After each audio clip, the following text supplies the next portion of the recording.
So next up, we have Annie Dussault. Ensuite, nous avons Annie Dussault qui nous parle de comment construire, comment ça se prononce en fait? C'est Quinzy. Quinzy, comment construire un Quinzy? OK, c'est bon.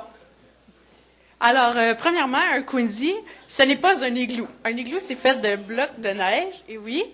Et un igloo, c'est plus un abri saisonnier qu'on va utiliser plus longtemps.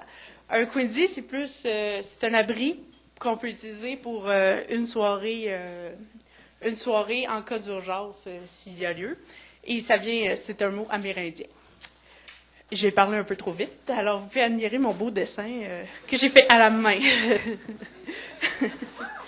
Alors, premièrement, il faut choisir son terrain. Ça prend beaucoup de neige. Là, on voit pas très bien, là, mais ça, c'est des buttes de neige qu'on a préparées pour faire des Quinzy. Et ça prend énormément de neige parce que ça va devoir avoir 6 pieds de haut. Voici. Alors, pour faire le Quinzy, il faut dessiner notre forme. Ça dépend combien de personnes on a. Si ici, vous voyez là, combien de personnes vous pouvez loger, quelle grandeur, quel diamètre votre Quinzy a. C'est sûr que vous n'avez pas toujours 1 mètre à mesurer dans le bois. Alors, vous pouvez utiliser une personne qui se roule à terre pour pouvoir calculer quelle taille votre Quinzy va avoir. Et puis, c'est ça. Là, vous avez un petit schéma là, pour vous montrer que j'ai fait encore à la main. Merci. Alors, une prochaine étape, on empile la neige.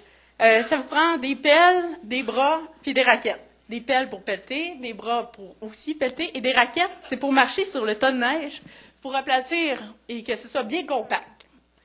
Alors, pour empiler la neige, il faut le faire dans une forme ronde, sinon le pointu du triangle va faire une pression, puis ça pourrait s'effondrer, puis c'est pas ça qu'on veut. C'est encore fait à la main. Ensuite, on fait reposer la neige 2-3 heures pour que ça ait le temps de bien se compacter et que ce soit solide. Et puis, on va enfoncer des bâtonnets de 10-15 cm tout autour du Quinzy, puis 20-25 cm sur le côté en bas. C'est ça. Ensuite, pour creuser l'intérieur, vous avez besoin des habits de neige imperméables. Parce que lorsque vous allez être couché dans la neige et vous allez pelleter, votre chaleur de vous, ça va faire fondre la neige, puis vous allez être mouillé. Et puis, notre ennemi en camp d'hiver ou en camping d'hiver, c'est l'humidité. Des pelles pour pouvoir évidemment creuser encore à l'intérieur. Un traîneau, parce que lorsque vous allez sortir la neige du Quinzy, vous allez devoir la mettre ailleurs. Alors, avec un traîneau, ça se fait bien. Et puis, une lampe de poche frontale pour pouvoir voir à l'intérieur lorsque vous allez creuser, parce qu'il fait très noir à l'intérieur, effectivement. Je n'ai pas fait le background moi-même. Alors, comment creuser? C'est encore en forme de rond. La première étape, c'est la porte. Il faut que ça s'en aille par le bas pour pouvoir couper le vent.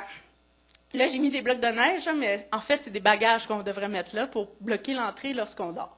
Ensuite, la forme doit être arrondie. C'est ça qui va faire que la chaleur va se refléter. Et puis, il y a une trappe d'aération qu'on va faire, mais je vais vous en parler un peu plus loin de ça. Jusqu'où on creuse, les bâtonnets qu'on a mis, ça va être nos repères. Fait que quand on voit un bâtonnet, on arrête de creuser. Puis aussi, s'il fait beau, le soleil brille, vous allez voir que la paroi va devenir bleutée, vous allez savoir que c'est assez. La trappe d'aération. Si vous dormez dans votre Quinzy, vous devez la mettre en hauteur, mais pas au-dessus de votre tête, parce que s'il neige pendant la nuit, ça va vous neiger sur la tête, puis c'est pas le fun.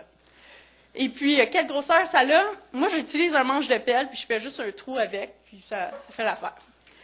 Pour la finition, à l'intérieur, on ne veut pas que la neige nous tombe dessus quand on va bouger dedans, alors on essaie d'adoucir les côtés, puis on fait brûler une petite chandelle pendant 10-15 minutes pour chasser l'humidité un peu, parce que ça va être très humide. Puis ici, si jamais vous ne dormez pas dans votre Quinzy, vous pouvez le colorer. Lorsque vous voulez dormir dans votre Quinzy, vous allez avoir besoin d'une bâche bleue. C'est comme un tarp là, bleu que vous mettez pour vous isoler, pour ne pas dormir directement dans la neige. Un tapis isolant bleu, pas un matelas gonflable. Un bon sleeping bag et une couverture de polar pour les frileux. Mais même moi, j'en mets une parce que c'est beaucoup plus confortable. Parce que maintenant, les sleeping bags sont en matériel froid. Ne pas faire de feu. C'est interdit. La trappe d'aération n'est pas assez grosse. Ça fait beaucoup de boucan et j'ai essayé. C'est pas agréable. Et la dernière slide, je pense. Vas-y. C'est très solide. Ça, c'est quelqu'un assis sur le top du Quincy. C'est vide à l'intérieur. Et puis, ça tient là, elle a monté dessus la bite de neige et ça ne s'effondre pas. Merci beaucoup.